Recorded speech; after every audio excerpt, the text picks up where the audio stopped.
آج کل ہم دوستوں اپنے جسموں کو سجا رہے ہیں، آخرت کی ہمیں کوئی فکر ہی نہیں۔ ہم اپنے گھر کی خواتینوں کو دیکھیں تو وہ اپنے میک اپ میں مشہور ہیں، اور جینسوں کو دیکھیں تو وہ اپنے جسموں کو سنوارنے میں مشغول ہیں۔ ہمیں اور آپ کو آخرت کی کوئی فکر ہی نہیں کہ آخرت میں ہمارا کیا ہوگا۔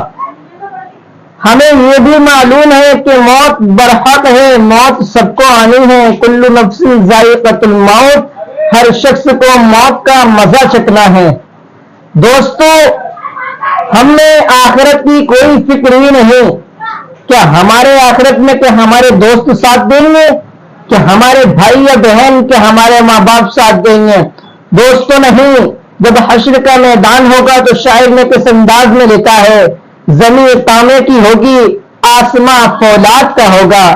زمین تانبے کی ہوگی، آسماں فولاد کا ہوگا، نہ ماں بیٹی کی ہوگی اور نہ بیٹا باپ کا ہوگا۔ دوستو، آپ لوگ آخرت کا خیال رکھیں، دنیا میں جسموں کو نہ سنواریں بلکہ نمازوں کی پابندی کریں، قرآن شریف کی تلاوت کریں۔ آج میں آپ کے لیے بہترین خطاب جو لے کر کے آیا ہوں، جو آخرت کا مفتی سلمان اظہری صاحب جو بیان کر رہے ہیں، وہ یہی ہے دوستو جو میں آپ کو بتا رہا ہوں۔ آپ مفتی سلمان اظہری صاحب کا یہ بہترین خطاب سماعت فرمائیں۔ دوستو، آپ مفتی سلمان اظہری صاحب کے حق میں دعا کریں کہ اللہ رب العزت مفتی سلمان اظہری صاحب کی جلد سے جلد رہائی عطا فرمائے۔ دوستو، ویڈیو لمبی ہو جائے گی، خطاب بھی آپ کو سماعت فرمانا ہے۔ آپ یہ مفتی صاحب کا خطاب ضرور دیکھیں، ضرور سماعت فرمائیں، اور کمنٹ کر کے مجھے یہ ضرور بتائیں کہ میں آپ کو مفتی سلمان اظہری صاحب کا خطاب سنواتا ہوں، آپ کو پسند آتا ہے یا نہیں، اور آپ میرے بارے میں کیا کہنا چاہتے ہیں۔ اگر میں غلط بولتا ہوں تو آپ لوگ اس ویڈیو میں کمنٹ کے ذریعے میری اصلاح کریں۔ آپ لوگ مفتی سلمان اظہری صاحب کا یہ خطاب بہترین سماعت فرمائیں۔ تم اپنے جسموں کا خیال کرتے ہو، میں تمہیں بتاتا ہوں اس جسم کی حیثیت کیا ہے۔ یہ جو چمڑی ہے اس کی حیثیت کیا ہے، یہ جو گوشت پوست ہمارے جسموں پر ہے اس کی حیثیت کیا ہے پتہ ہے تمہیں؟ اس کو سجانے کے لیے عورتیں 2-2 گھنٹہ شیشے کے پاس کھڑے ہو کر میک اپ کرتی رہیں۔ ہم عورتوں کی طرف سے یہ میک اپ، لالی پاؤڈر اور کنگھیاں بالوں کو سجاتے رہے، اور تم اپنی باڈی کو بناتے رہے جیم میں جا جا کر کے۔ اب اس جسم کی حیثیت سنو، جس دن روح نکلی تمہارے جسم سے اور جب جنازہ لے جایا گیا، قبر میں تمہارے سب سے عزیز لوگ رکھ کر کے آتے ہیں، تختیاں قبر کی بند کر کے آتے ہیں، اتنی چھوٹی قبر کہ کروٹ لینے کی بھی جگہ نہیں ہوتی، ہاتھ پھیلانے کی بھی جگہ نہیں ہوتی۔ آج اپنے پلنگ پر سو کر کے دیکھو، کسی کا ہاتھ ٹچ ہو رہا ہے تو نیند نہیں آتی، لیکن قبر میں اتنی تاریک جگہ پر، چھوٹی سی جگہ پر، تنگ جگہ پر چھوڑ دیا جاتا ہے کہ مردہ کروٹ بھی نہیں لے پاتا، پھر پلس اس کو اوپر سے نیچے سے پیٹ سے باندھ کر کے رکھ دیا جاتا ہے۔ تمہیں پتا ہے اب حکماں نے جو لکھا ہے وہ سنو بزرگوں نے، جیسے ہی تیسرا دن آتا ہے تمہاری قبر کی زندگی کا، جب 3 دن گزرتے ہیں تمہاری ناک کے ذریعے سے پیٹ کی چیزیں باہر آنے لگتی ہیں، منہ کے ذریعے سے آنتڑیاں یا جو بھی اندر کا لیکویڈ ہے سب باہر آتا ہے۔ 5ویں دن کان کے اندر سے بھیجا نکلنے لگ جاتا ہے۔ یہ جو بھیجا سر کے اندر ہے وہ ختم ہو کر کے سڑ کر کے پیپ کی شکل میں کانوں سے باہر آنے لگ جاتا ہے۔ ناک اور منہ سے پیٹ کی چیزیں، کلیجہ، خون بن جاتا ہے، دیگر چیزیں سب کان اور ناک اور منہ سے نکلنے لگتی ہیں، اور 40 دن تو بہت دور کی بات ہے، 8ویں دن اس کا پیٹ پھٹ جاتا ہے، پیٹ پھولتے پھولتے پھٹ جاتا ہے، اور جیسی پیٹ پھٹتا ہے قبر میں کیڑے پیدا کیے جاتے ہیں۔ تم 1000 کوشش کر لو لیکن وہ کیڑے اسی کے لیے پیدا ہی کیے جاتے ہیں، ان کی غذا ہے۔ وہ ناک سے نکلا ہوا گودا، منہ سے نکلا ہوا گودا کھانے کے لیے کیڑے جمع ہو جاتے ہیں، پورے جسم پر طاری ہو جاتے ہیں۔ پیٹ جب پھٹ جاتا ہے تو اتنی شدید تعفن والی بو آتی ہے کہ قبریں بند ہوتی ہیں، ورنہ کئی لوگ صرف بو سے بیمار ہو جاتے ہیں، کئی لوگ۔ اور یہی ہمارے جسم کی حیثیت ہے، یہی ہمارے جسم کی حقیقت ہے۔ اور چند دن گزر جاتے ہیں کہ اس کی آنکھوں کی پتلیاں لٹک کر کے باہر نکلتی ہیں، اس کی آنکھوں کی پتلیاں باہر آ جاتی ہیں اور گڑے پڑ جاتے ہیں۔ اب جو جسم کے اوپر موجود گوشت ہے اس کو چونٹیاں، مکوڑے اور کیڑے کھانے لگ جاتے ہیں۔ کھاتے کھاتے 2-3 مہینے کے اندر اس کو صرف اور صرف ڈھانچے کی شکل چھوڑ دی جاتی ہے، ہڈیاں باقی رکھی جاتی ہیں۔ جن بالوں میں تم کنگھیاں کرتے ہیں ان بالوں کی جڑوں میں پیپ پیدا کیا جاتا ہے، ہر بال کی جڑ پیپ بہاتی ہے۔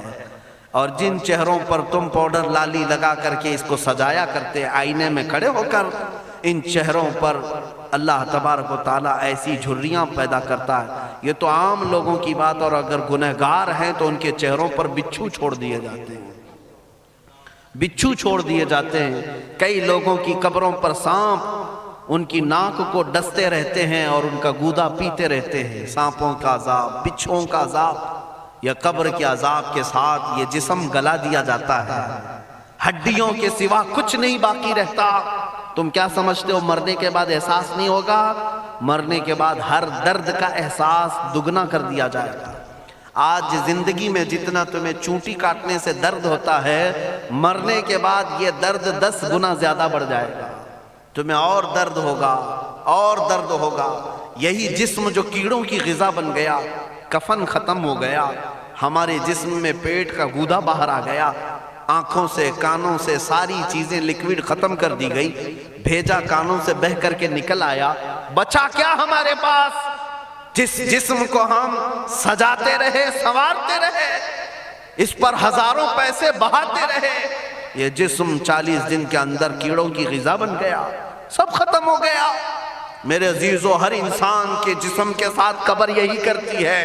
قبر دباتی الگ ہے، کیڑوں کا عذاب الگ ہے، بچھوؤں کا عذاب الگ ہے، لیکن یہ سب کے لیے احکام نہیں۔ کچھ وہ بھی جنازے ہیں جب یہاں سے جاتے ہیں تو ہزاروں کی آنکھوں میں آنسو چھوڑ کر جاتے ہیں، ہزاروں کی دلوں کی دھڑکن بن کر کے جاتے ہیں۔ ان کے جنازے جب جاتے ہیں تو اللہ کے ملائکہ بھی، فرشتے بھی ان کے جنازے کو اٹھانے کے لیے زمین پر آتے ہیں۔ یہ کون لوگ ہیں؟ جو اپنے سینوں میں عشق مصطفیٰ کی شمع روشن کیے ہوئے تھے، جینا چاہتے تو مصطفیٰ کے لیے، مرنا چاہتے تو مصطفیٰ کے لیے۔ فاضل بریلوی نے کیا خوب کہا، لحد میں عشق شہ، عشق رخ شہ کا داغ لے کے چلے، اندھیری رات سنی تھی چراغ لے کے چلے۔ جب قبر میں جاتا ہے ایک عاشق رسول، اسے رکھا جاتا ہے، کفن اس کا بھی ہے، جسم اس کا بھی ہے، لیکن فرشتوں سے بھی کہا جاتا ہے اسے آہستہ سے جگانا، محمد عربی کا غلام ہے، رسول پاک کا وفادار ہے، اور کیڑوں کا اس کے جسم کو کھانا تو دور کی بات، فرمایا گیا قیامت تک اس کے کفن کو بھی میلا ہونے نہیں دیا جاتا۔ نہ تمہاری آنکھ سے، نہ تمہارے ناک سے، نہ تمہارے چہرے سے کوئی گودا باہر آتا ہے، کچھ نہیں میرے عزیزو۔ جسم تر و تازہ سلامت رکھا جاتا ہے۔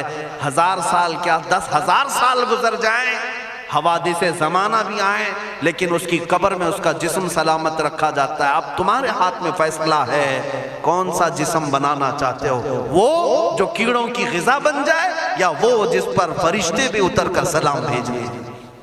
میں نے خود میرے مرشد گرامی کے جنازے میں حاضری تھی، حضور تاج الشریعہ بدر الطریقہ رحمت اللہ تعالی علیہ، جس مرد قلندر نے اپنی پوری زندگی عشق مصطفیٰ میں گزاری ہے۔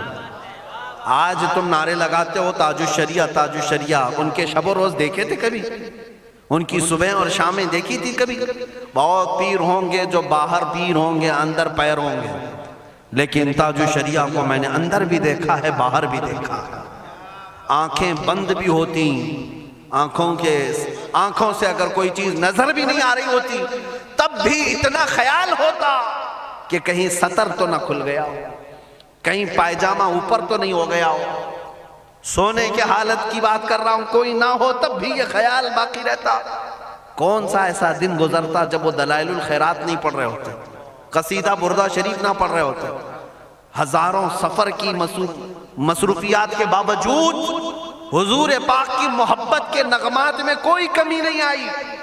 لیکن میں آج آپ کو ایک بات بتا دوں، جب انتقال ہوا وہ جمعہ کی شام تھی، اور ہمارے مردوں کو 6 گھنٹے 10 گھنٹے میں ہم کو قبرستان سپرد کرنا پڑتا ہے، 12 گھنٹے رکھ دیں تب بھی فریج منگوانا پڑ جاتا ہے، اس کے بعد قبرستان کے حوالے کر دیں۔ میرے مرشد گرامی کے انتقال کے بعد 48 گھنٹے رکھے گئے تھے، 48 گھنٹے رکھے گئے، اور اس کے بعد جنازہ پاک کو غسل دے کر لایا گیا۔ یہ فقیر قادری جنازے کی گاڑی میں شریک رہا، حضرت کے قدم پکڑ کر کے میں قبر تک رہا۔ میں آپ کو صرف اس لیے یہ بات عرض کر رہا ہوں کہ جب گاڑی جنازے کی چلتی تھی، میں نے زندگی میں بھی حضرت کے ہاتھ پکڑ کر کے ادھر ادھر چلائے۔ حضرت کے ساتھ جب جانا ہوتا تو بازوؤں کو ہم تھامے ہوتے، ہم کیا چلاتے، ہمیں وہ خود چلا رہے ہوتے، لیکن یہ ہم برکت کے لیے پکڑے ہوتے۔ جو نرم و ملائم جسم تھا، میں نے وفات کے بعد جنازے میں کھڑا ہو کر کے دیکھا، قدموں کو پکڑ کر، نہ نرمی میں کمی آئی، نہ ملائم ہونے میں کوئی کمی تھی۔ اور جب گاڑی آگے چلتی تھی،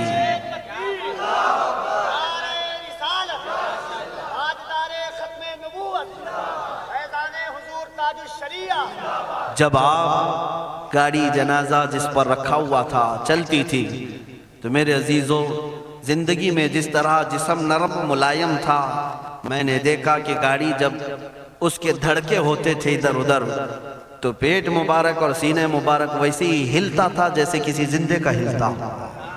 ہاتھ پر انگلی رکھیں تو خون سرک جائے اور پھر اپنی جگہ پر آ جائے۔ یہ کوئی مبالغے کی بات نہیں کر رہا ہوں، یہ آنکھوں سے دیکھی ہوئی چیز ہے۔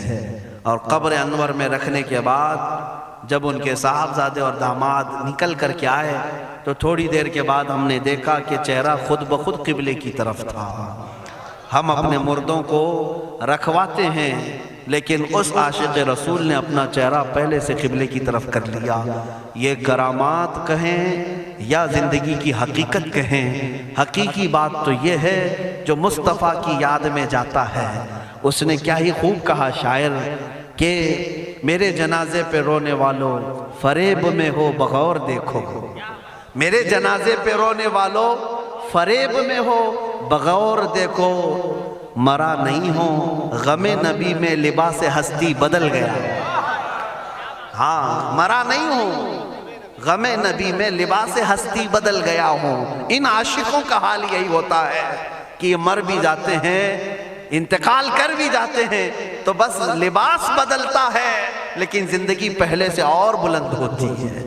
عزیزان گرامی، تمہیں اسی بات پر میں لانا چاہتا ہوں، کون سی زندگی گزارنا چاہو گی؟ کون سی زندگی؟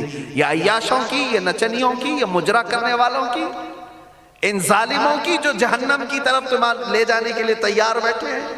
چند دنوں کی عیاشی ہے، تم گانے گا کر اچھل کود کر کے اپنے نفس کو تو راضی کر سکتے ہو، لیکن رب ذوالجلال کی رضا کبھی نہیں لے سکتے۔ آج تم دنیا میں فلموں کی زندگی جی کر کے تھوڑی دیر کی خوشی تو حاصل کر سکتے ہو، لیکن قبر کی راحت کبھی نہیں لا سکتے، قبر کا سکون کبھی نہیں لا سکتے۔ قبر میں اگر سکون چاہیے تو صرف ہمارے سینوں کو ادھر حوالے کرنا ہوگا، مصطفیٰ کریم کے حوالے کرو۔ اب اپنی زندگی کو بدلنے کا وقت آ گیا۔ اے میرے عزیزو، ناموس رسالت کی حفاظت یہی ہے کہ حضور کے اخلاق کی پہلے حفاظت کی جائے، حضور کی سنتوں کی حفاظت کی جائے، حضور پاک کے نام پاک کی حفاظت کی جائے، ان کی تعلیمات، ان کے احادیث کی حفاظت کی جائے۔ جس طرح صحابہ کرام نے اپنی جانیں قربان کر کے حضور کی عزت کی حفاظت کی ہے، آج وقت آیا ہے ان ظالموں کی طرف نہ دیکھنا۔ یہ بھونک بھونک کر کے تمہیں جگا رہے ہیں، بیدار کر رہے ہیں۔ میں جواب دیتا رہوں گا انشاءاللہ، لیکن ساتھ میں ان حادثات کو اپنے لیے ایک الگ انداز سے دیکھتا ہوں۔ اگر کوئی کتا کسی مندر کے گوفے میں بیٹھ کر بھونکتا ہے اور میرے نبی پاک کی عظمت پر حملے کرتا ہے تو درد تو ہوتا ہے، لیکن ساتھ میں عقیدہ بھی تو ہمارا یہ ہے، رہے گا یوں ہی ان کا چرچا رہے گا، رہے گا یوں ہی ان کا چرچا رہے گا، پڑے خاک ہو جائیں جل جانے والے۔ یا رسول اللہ، تو گھٹائے سے کسی کے نہ گھٹا ہے نہ گھٹے گا، جب بڑھائے تجھے اللہ تعالیٰ تیرا، مٹ گئے مٹتے ہیں مٹ جائیں گے آدھا تیرے، نہ مٹا ہے نہ مٹے گا کبھی چرچا تیرا۔ یہ کتے کتاب لکھ کر کے کہتے ہیں محمد عربی کا چرتر، ان کے اخلاق، ان کے کردار برے تھے، اور ایسی کوئی چیز نہیں ہے اسلام میں جس سے امپریس ہو کر اسلام قبول کیا جانا چاہیے۔ محمد صلی اللہ علیہ وسلم کے نام کو اسلام سے ہٹا دینا چاہیے۔ ان ظالموں کو میں جواب دینا چاہتا ہوں، اے مسلمانوں، یہ تمہیں جگانے کے لیے آ رہے ہیں، یہ تمہیں بیدار کرنا چاہ رہے ہیں۔ اب اٹھو اور یہ بتاؤ تم کہاں کہاں سے میرے نبی کو مٹاؤ گے، کہاں کہاں سے؟ ارے ہمارے گھروں میں بچوں کی ولادت بھی ہوتی ہے، کان میں اگر ہم اللہ کا نام لیتے ہیں تو ساتھ میں محمد کا بھی نام ہے۔ ہمارے بچے جس دن اس دنیا میں آتے ہیں، اذان ان کے کانوں میں دی جاتی ہے تو اللہ کے نام کے ساتھ محمد کا نام بھی آتا ہی ہے۔ ہماری اذانیں، ہمارے نماز کو بلانے والی آوازیں، تم کیا مٹا پاؤ گے محمد عربی کے نام کو؟ یہ ہزاروں نہیں کروڑوں اذانیں بار بار دن میں دے دے کر کے یہ بتاتی ہیں کہ تم واللہ محمد عربی صلی اللہ علیہ وسلم کا ذکر تم کبھی الگ نہیں کر سکو گے۔ ذکر خدا جو ان سے جدا چاہو نجدی ہو، واللہ ذکر حق نہیں گنجی سقر کی ہے۔ حضور پاک کا نام کہاں سے ہٹاؤ گے؟ اذانوں سے ہٹاؤ گے، اقامت سے ہٹاؤ گے، نمازوں سے ہٹاؤ گے؟ بلکہ اقبال نے کیا ہی خوب کہا تھا، دشت میں دامن کوہسار میں میدان میں ہے۔ کہاں ہے یہ نام؟ دشت میں دامن کوہسار میں میدان میں محمد ہے، بحر میں موج کی آغوش میں طوفان میں محمد ہے، چین کے شہر مراکش کے بیابان میں محمد ہے، اور پوشیدہ ہر مسلمان کے ایمان میں محمد ہے۔ میں نے یہ تبدیل کر کے اسی لیے پڑھا ہے کہ ہر جگہ محمد ہے۔ رسول پاک صلی اللہ علیہ وسلم کو تم کہاں سے ہٹاؤ گے؟ ہمارے کروڑوں کی زندگیاں اس نام پاک پر قربان، اس نام پاک پر قربان۔ ان ظالموں کو یہ بات بتا دینا، اس نام پاک پر اللہ نے نقطہ تک نہیں رکھا ہے۔ محمد عربی صلی اللہ علیہ وسلم کے نام پاک پر نقطہ تک نہیں، عیب تو بہت دور کی بات ہے۔ اور مٹانے کی بات کرتے ہو، مٹانے کے لیے تم اس کا ایک لفظ تک نہیں مٹا پاؤ گے۔ محمد عربی اس عظیم ہستی کا نام ہے جس کی جڑیں تحت الثری میں ہیں، جس کی شاخیں اوج ثریا پر ہیں۔ حضور پاک صلی اللہ علیہ وسلم کو اللہ نے رفعنا لک ذکرک کہہ کر کے بلند فرما دیا ہے۔ کسی کے گھٹانے سے حضور کا نام کبھی نہیں گھٹے گا۔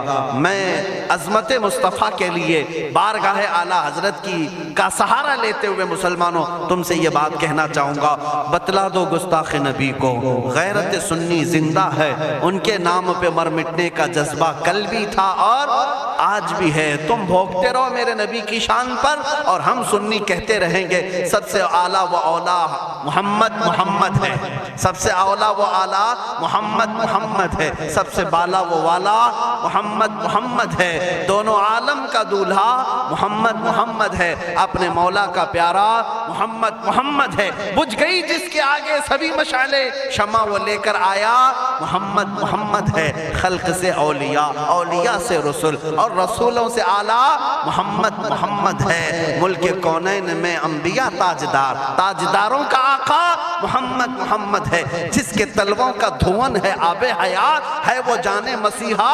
محمد ہے۔ سب چمک والے اجلوں میں چمکا کیے، اندھے شیشوں میں چمکا محمد ہے۔ سارے اونچوں سے اونچا سمجھیے جسے، ہے اس اونچے سے اونچا محمد ہے۔ سارے اچھوں سے اچھا سمجھیے جسے، ہے اس اچھے سے اچھا محمد ہے۔ غم زدوں کو مزدہ دیجئے کہ ہے بے کسوں کا سہارا محمد ہے۔ میں مانتا ہوں اے عقل والو میرا محمد خدا نہیں ہے، مگر دلوں میں یہ نقش کر لو کہ وہ خدا سے جدا نہیں ہے۔ کہیں پر تم الگ نہیں کر سکو گے۔ محمد صلی اللہ تعالیٰ علیہ وسلم کے نام پاک کو اللہ تعالیٰ نے ہر جگہ رقم فرمایا ہے، جنت کے دروازوں پر، عرش و کرسی لوح و قلم پر، آسمانوں کے ہر دروازے پر محمد عربی کا نام رقم ہے۔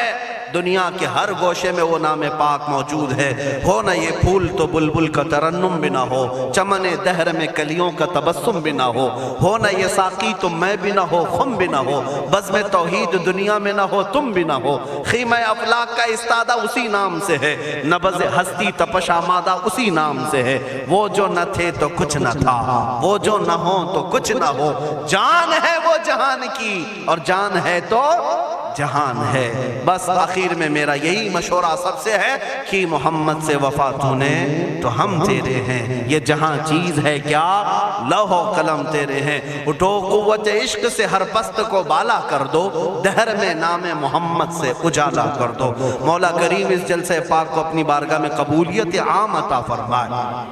میں تمام حاضرین کا شکر گزار ہوں اور آپ سب کو یہ نصیحت کرتا جاتا ہوں کہ اب زمانہ تمہاری قربانیوں کے انتظار میں ہے، اور تمہاری قربانیاں اگلی نسلوں کے لیے بھی اور تمہاری آخرت کے لیے بھی رنگ لائیں گی۔ آپ قربانی دینے کے لیے تیار ہیں؟ کبھی کسی سے خوف نہیں کھائیں گے، کسی چیز سے نہیں ڈریں گے، ہم تختہ دار پر بھی چوم کر کے چڑھیں گے۔ ہاں، اب میں یہی کہتا ہوں، باطل سے ہم ٹکرائیں گے ناموس رسالت کی خاطر، باطل سے ہم ٹکرائیں گے ناموس رسالت کی خاطر، ماریں گے یا مر جائیں گے ناموس رسالت کی خاطر۔ ہاں، جو تخت نشی ہیں وہ بھی سن لیں توہین نبی کے مجرم کو، جو تخت نشی ہیں وہ بھی سن لیں توہین نبی کے مجرم کو ہم دار پر لے آئیں گے ناموس رسالت کی خاطر، ہم دار پر لے آئیں گے ناموس رسالت کی خاطر۔ زندہ نہیں بچنے پائے گا گستاخ رسول کسی صورت، زندہ نہیں بچنے پائے گا گستاخ رسول کسی صورت، اسے ہم دوزخ میں پہنچائیں گے ناموس رسالت کی خاطر، اسے ہم دوزخ میں پہنچائیں گے ناموس رسالت کی خاطر۔ توہین رسالت ہوگی تو شمع نبوت کے پروانے، توہین رسالت ہوگی تو شمع نبوت کے پروانے طاغوتوں سے ٹکرائیں گے ناموس رسالت کی خاطر، طاغوتوں سے ٹکرائیں گے ناموس رسالت کی خاطر۔ آخری شعر اس کا یہ ہے، جو شخص کرے گا ہمدردی، سمجھ کر کے چلے، جو شخص کرے گا ہمدردی بے ادبی کرنے والوں سے، ان ظالموں سے جسے بھی ہمدردی ہے نا، جو صلح کلی ہے، ہماری جماعت کے منافقین ہیں، غدار ہیں، جو نام مسلمان رکھے ہوں، پگڑی داڑھی سب رکھے ہوں اور ان ظالموں کی گود میں جا کر بیٹھتے ہوں، ان سے میں کہہ رہا ہوں، جو شخص بھی رکھے گا ہمدردی بے ادبی کرنے والوں سے، ہم اس سے بھی قرضہ چکائیں گے ناموس رسالت کی خاطر، ہم اس سے بھی قرضہ چکائیں گے ناموس رسالت کی خاطر۔ دیکھنا اب یہ امت مصطفیٰ کے شیر بیدار ہونے لگے ہیں، جس دن یہ بیدار ہوں گے تو ان کتوں کی خیر نہیں ہوگی، ان کتوں کی خیر نہیں ہوگی۔ مولا کریم ان چہروں کو سلامت رکھے، ان کی قربانیوں کو قبول فرمائے، ان ماؤں اور بہنوں کی گودوں میں مولا حسنین کریمین پیدا فرمائے، ان کو مولا دوبارہ صلاح الدین عطا کرے، شہاب الدین عطا کرے، اورنگزیب ٹیپو سے شہید عطا کرے۔ مولا ہمیں ہمارے مجاہدین کی قیادت عطا فرما دے، ہمیں مجاہدین کا کردار عطا فرما دے، ہمیں غازیان اسلام بنا یا شہیدان اسلام بنا۔ اے رب ذوالجلال ہماری دعاؤں کو نالین مصطفیٰ کے صدقے قبول فرما۔ وصلی اللہ تعالی علی خیر خلقہ محمد وآلہ واصحابہ اجمعین۔ خصوصیت کے ساتھ آج کے اس اجلاس کو جنہوں نے منعقد کیا، یہاں پر حاجی ارشاد صاحب، ان کے والد گرامی، اللہ تعالیٰ ان کی مغفرت فرمائے۔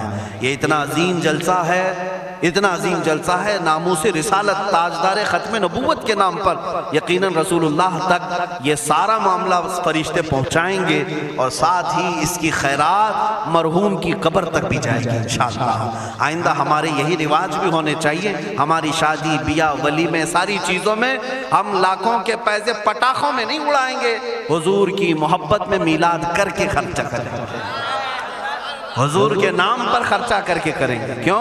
ہم رسول اللہ کے، جنت رسول اللہ کی، ہمیں جو بھی ملا ہے وہ صدقہ رسول اللہ کا، ان کے نام پر ہم لٹائیں گے۔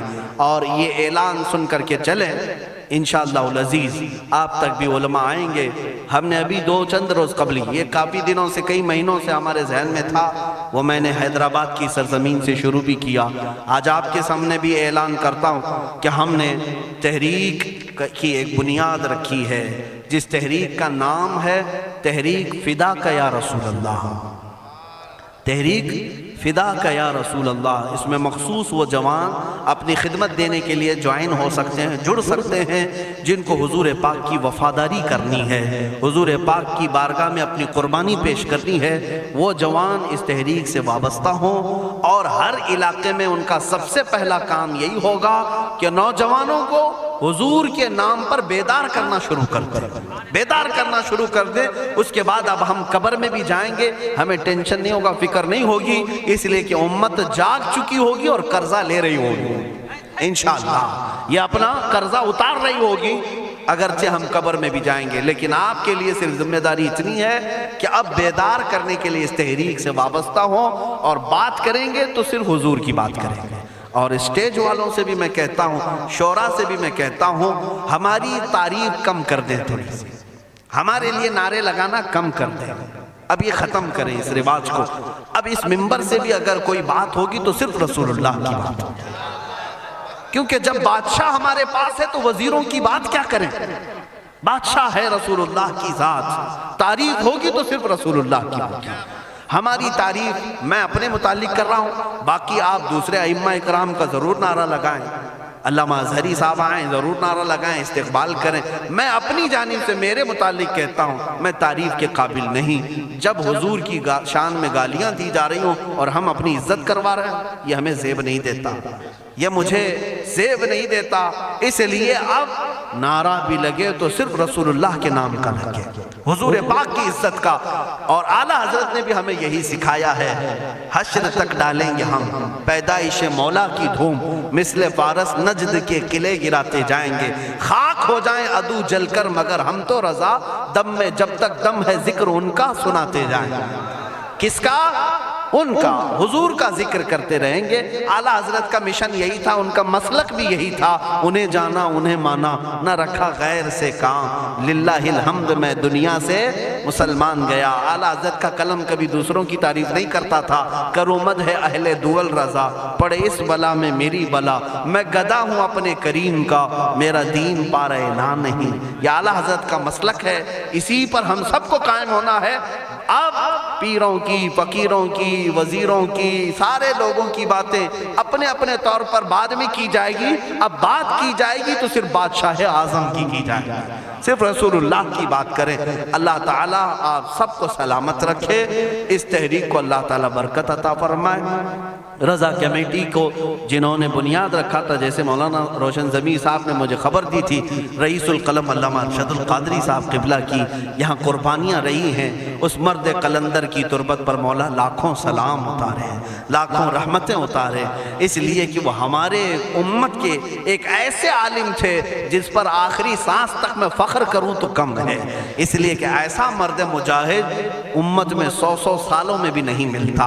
علامہ ارشد القادری رحمۃ اللہ علیہ، جن کی ہر سانس میں امت کا درد تھا، امت کا درد تھا، وہ بیٹھے تو امت کا خیال کریں، سوئیں تو امت کا خیال کریں، اور یہی درد انہیں کبھی انگلینڈ لے گیا، کبھی ہالینڈ لے گیا، کبھی امریکہ لے گیا، نذرانے اور لفافوں کے لیے نہیں لے گیا، امت مصطفیٰ کا درد لے کر کے گیا، اور وہ یہاں تک پہنچے۔ کئی ایسے دیہات ہیں جہاں گاڑی نہیں جاتی، بیل گاڑی میں وہ رئیس القلم جایا کرتے ہیں، اور وہاں جا کر مدرسے قائم کیا یا امت کا کام کیا۔ مولا تعالیٰ ان کی تربت پر کروڑوں سلام، اور اس رضا کمیٹی کو مولا شاد و آباد رکھے، اور اس کے ذریعے سے ناموس رسالت کا کام ہوتا رہے، چلتا رہے۔ وآخر دعوانا الحمدللہ رب العالمین۔ السلام علیکم۔